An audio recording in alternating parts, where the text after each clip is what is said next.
All right, you ready? You ready to do the video? All right, here we go. Hey everyone, Nick from Nick's Crossing here, and we also have Chessie. She stopped up here to say hello, and now she wants down. But anyways, guys, in this video, I wanted to feature my newly operational train yard, and also I wanted to run one of my newly acquired railroad pieces, and that is the M1 Mountain A that I picked up from trains.com. So anyways, guys, let's get into this video. Here we go. All aboard. Alrighty, everyone, so let's talk about train yards here. So honestly, guys, I've always wanted to have like this huge train yard on my layout, but honestly, in this house I'm in right now, I don't have a lot of room for that. So I bit the bullet and built a very small staging yard. So what I mean by that is that this yard is basically built for storing my locomotives. Now, during live streams and such, instead of having to go back to my shelf and grab trains and throw them on the track and create that awkward pause, I'm able to keep things moving now by having engines stored in the yard, having them pull out of the yard up to our consist of cars. Yeah, I can't really change the concepts of cars. I don't have a runaround track or any of that, but I'm able to keep things going with different engines, keep things more exciting. So that was the main goal. On top of that, guys, yards are a lot of fun to operate in, and also they look really cool storing your collection out there. So there's a cosmetic and a practical reason of why I built this yard.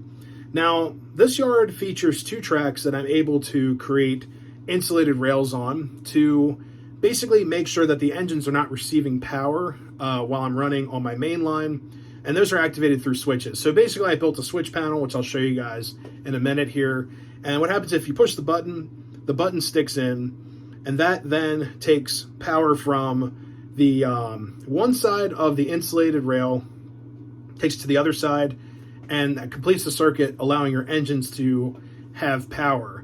Now, the reason why I don't want my engines having power all the time is because sometimes Protosound 3 or command control engines get a little haywire and they'll just take off on their own. And the other reason, guys, is that I can technically store conventionally controlled trains in the yard as well. So I can cut off the power. They're not receiving any power. They'll just stay there statically. So it is a lot of fun. And like I said, it is a practical working yard. Alrighty, guys, I forgot to mention that we do have an engine shed now that has two tracks in there that are also able to cut power, insulate themselves from the rest of the layout. So I'm able to store engines in there as well. Also store some cars, you know, make it look like they're working on a car or something like that. And to get to the engine shed, this is kind of goofy. Bear with me here. So basically, we're going to enter in from our main line, travel up the yard, and go all the way to the back past our last yard track. Then we're going to flip a switch, doing basically a switchback, and then go in reverse to our engine shed. Now, the reason why I did this was because I'm out of space. That's basically the reasoning of that. So it does look kind of goofy, but it is kind of fun to do switchbacks with our trains. Now, another flaw of this yard, I will say, is that I did all hand-thrown switches on my layout. So this switch that you guys will see on the other side of the yard, I really might consider putting in an automatic switch, but I kind of like the looks of the hand-thrown switches. I've also contemplated maybe adding a spring switch to that switch so it's constantly running out rather than, you know, if it's straightened, having a derail and the engine going off the layout. So I really don't want that. I don't want engines flying off the edge of the earth on this layout, but it is what it is. So we might put a spring switch in there. But anyways, guys, I'm going to show you the yard, flip you guys around, give you a tour of what I've been working on. Alrighty, guys, so let's get into the yard track. So originally this was covered with all kinds of junk in here, and I was really upset about it. It's like, man, I really want to get this yard working. So I had to throw a lot of stuff away and actually do some cleaning up here before adding, you know, ballast and whatnot to the yard. So right now, guys, we have the mainline track right here, and then we have a storage track 2, then our runaround track. So basically, this track here gets you to the engine shed. You go all the way up to the wall, then go in reverse past the switch, right where the M1's at, into the engine maintenance facility. Now, it is kind of fun to run, but there is a flaw.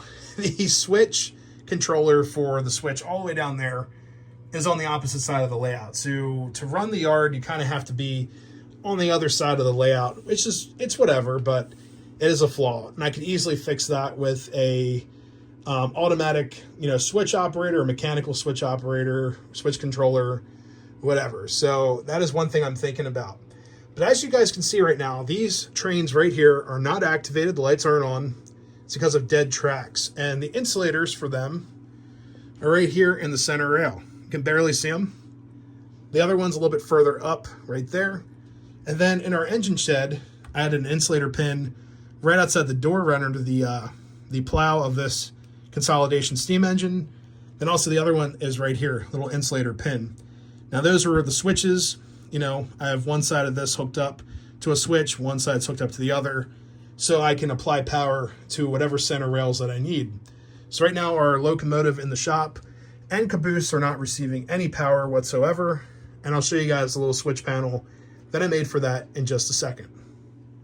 Alrighty guys, so here's the other side of the yard, and this is the operator side, as I'm going to call it. So this is the pesky switch right here.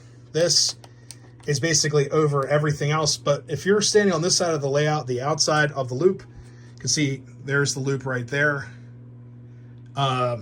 This is where you have control of all your switches without any problem. So this one's easily accessible. This one here, this one here.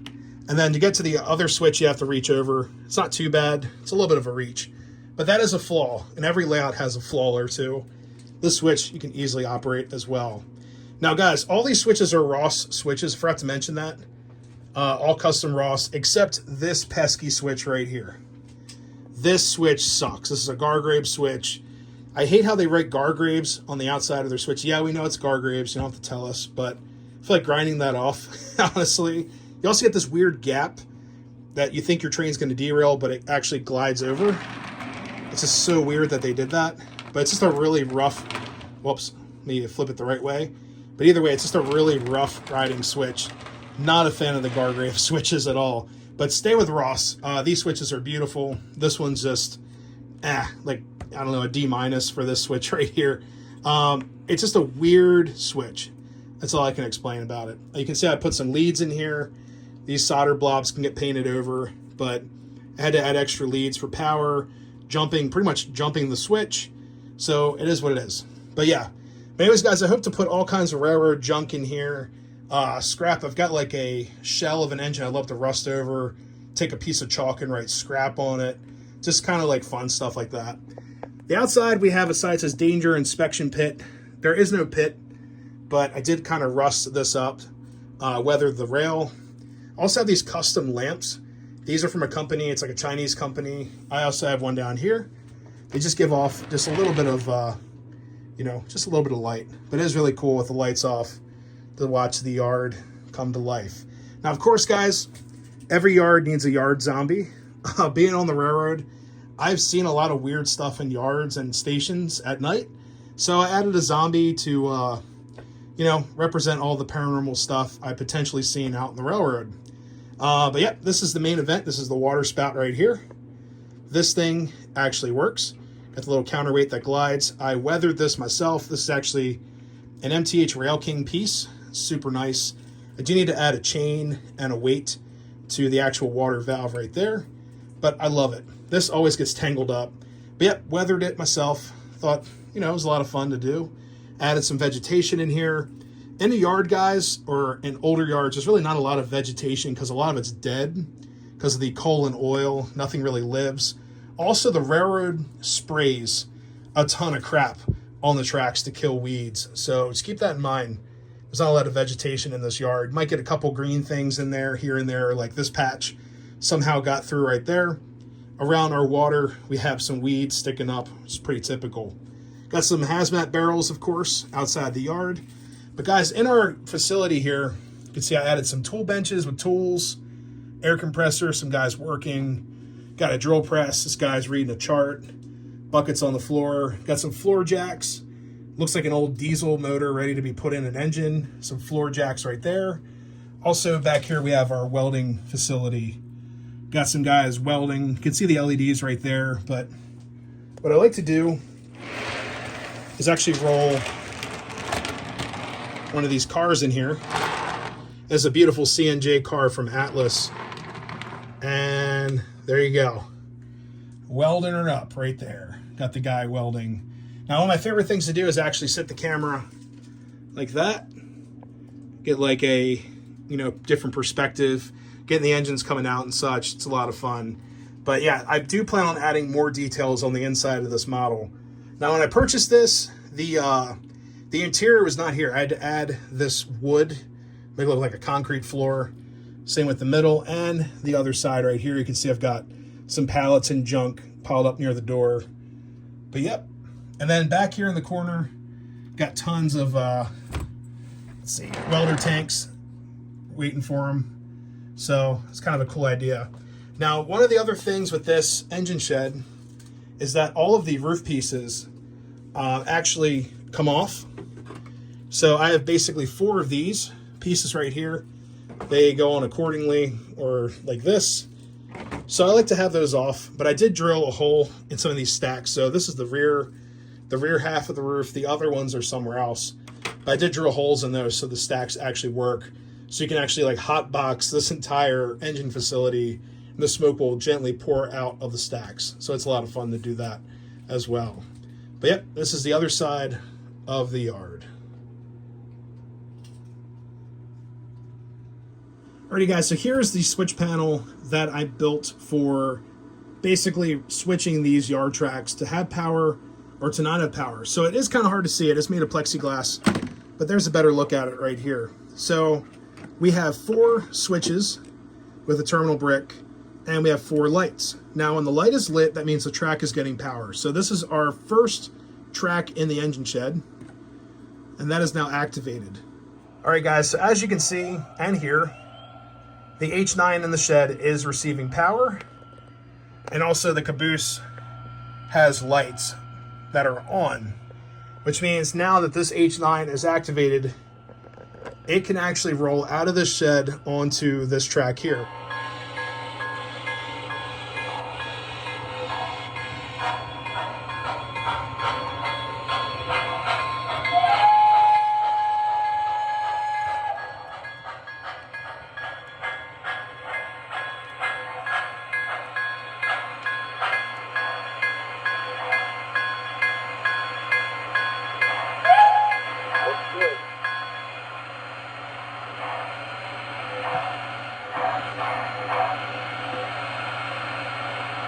We're going to need the standard, so that's great.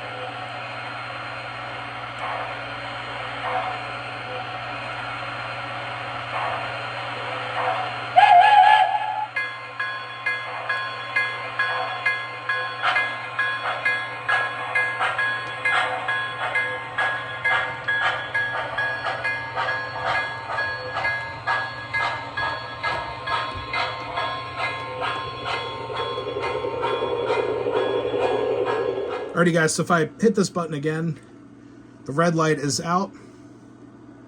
Our engine is now shutting down. Alright guys, so let's demonstrate that runaround track. So I'm going to pull the engine out of this engine shed. We're going to go, I guess it would be west to our runaround track here. So let's pull her forward.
Alright guys, so there you have it. So our engine exited the engine shed, went down this runaround track.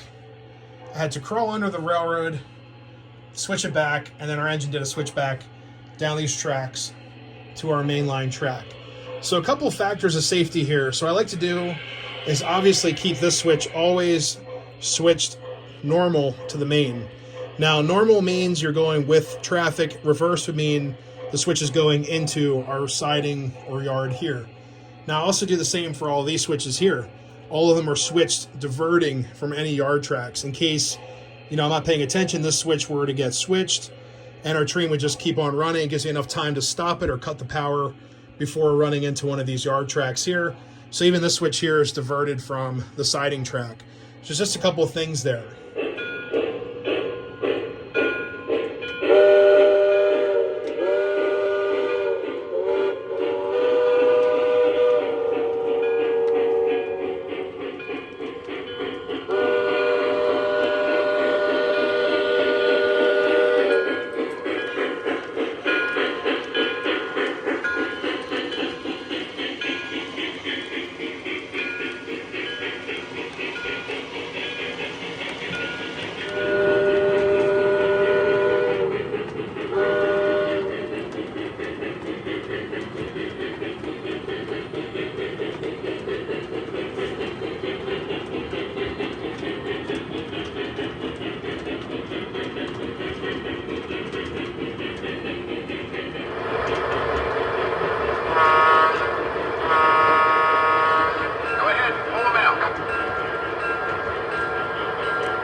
Alrighty guys, so there you have it. There's the yard, and we did a little bit of switching there during the run portion of this video. So I took my SW1, took a boxcar into the car shop. Actually, I had to remove that boxcar because then I forgot, oh, well, the H9's in there, and also I wanted to put the mountain engine in the shed for the evening, so I had to use the SW5 right here, pull the boxcar out, and switch it to the different bay behind the H9 as the H9 exited. So a little bit of camera work right there, but it was kind of fun to have the SW1 do some work while their main line is active. You can see the mountain engine pulling a small coal drag, and then retire that engine to swap it out for an H9. The yard's working beautifully. There's like one little dead spot on the switch. I had to push the H9 over, but that can be easily fixed with jumpers and such. I'll have to take a look at it later. But anyways, guys, if you enjoyed this video and you're new to the channel, don't forget to subscribe, leave a like, leave a comment below. Love to hear your guys' thoughts on the railroad progress up here. Lots of more stuff to do. Got a whole section over here to do. Happy railroading. We'll see you next time. See you guys.